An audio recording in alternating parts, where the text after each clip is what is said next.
Hello ladies and gentlemen and movie lovers of all kind, and welcome back to another Cinema Showdown Sunday. And for today it is going to be Captain Marvel versus Captain Marvel. Wait, sorry. For legal reasons, it is actually going to be Captain Marvel versus Shazam. All jokes aside, let's get right into it. Round 1 is going to be the leads.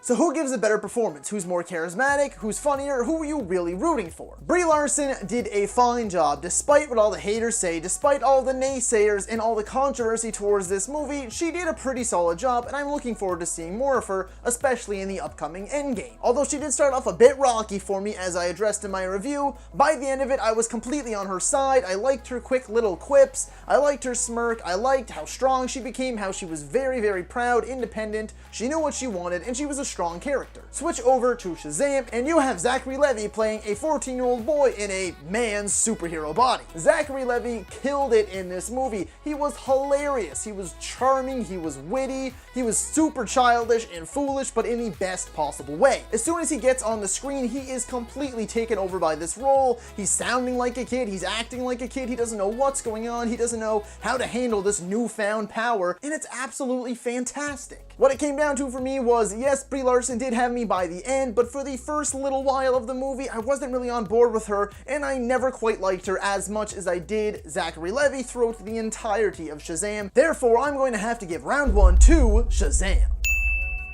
Round 2 is going to be the supporting cast. While Jack Dylan Grazer was a huge comedic plus in this movie and added extra layers that I really wasn't expecting throughout the story, and this being Asher Angel's first big movie, I thought both of them absolutely crushed it. But when you're going up against the legendary Sam Jackson, as well as Ben Mendelsohn, and Lashana Lynch was kick-ass in this movie, while the kids in Shazam were very funny and added extra layers to the film, it's Sam Jackson. Okay, him alone, sorry, overrides the two kids. It's a no-brainer for me, and round 2 is going to go to Captain Marvel. Round 3 is going to be the action. Shazam's action is on a much smaller scale. Despite having arguably a more powerful hero, they really don't go big with this movie. But what that action does have going for it is a lot more fun, I found, and they have a lot more comedy woven within their action. But where Shazam falls flat is the fact that the CGI was very wonky at times, and it looked like two completely fake rubber men duking it out. And although Captain Marvel wasn't absolutely filled to the brim with action, when it was there, it was super flashy and super entertaining. So although I would say Shazam's action is more fun and far more comedic, Captain Marvel's action is just bigger and it looks better, it's a lot flashier, and your eyes just completely glow up when you're seeing it go on screen. Therefore, I'm going to have to give round 3 to Captain Marvel. Round 4 is going to be the villains.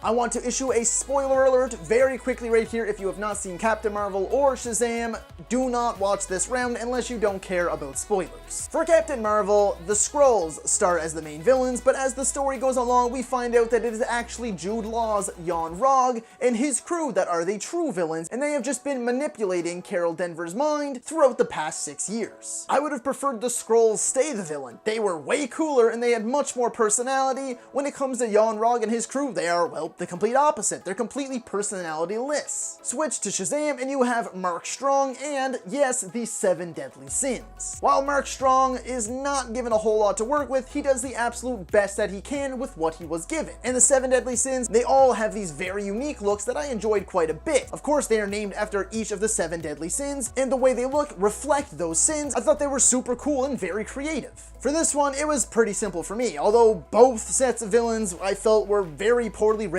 very generic, and didn't have a whole lot to them, Mark Strong just gives a far superior performance to any of the villains in Captain Marvel. Therefore, I'm going to have to give round 4 to Shazam. Round 5 and the final round is going to be the plot.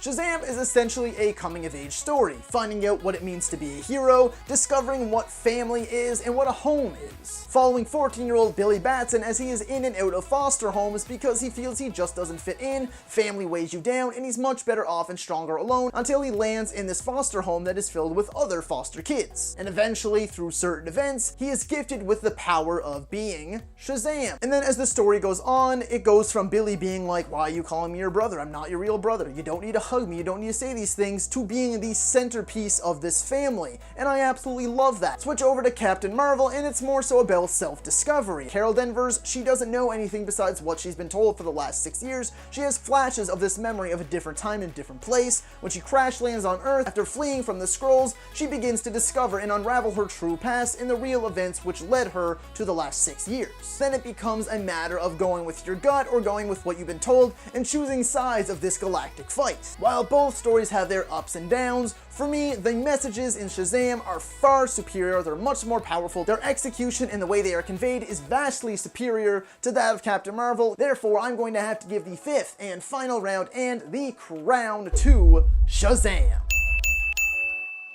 So if you like this video, be sure to like, subscribe, and comment. Let me know who would you have picked to win the Cinema Showdown Sunday, and be sure to suggest what you would like to see for the next Cinema Showdown Sunday. And as always, thank you so much for watching, and that's a wrap.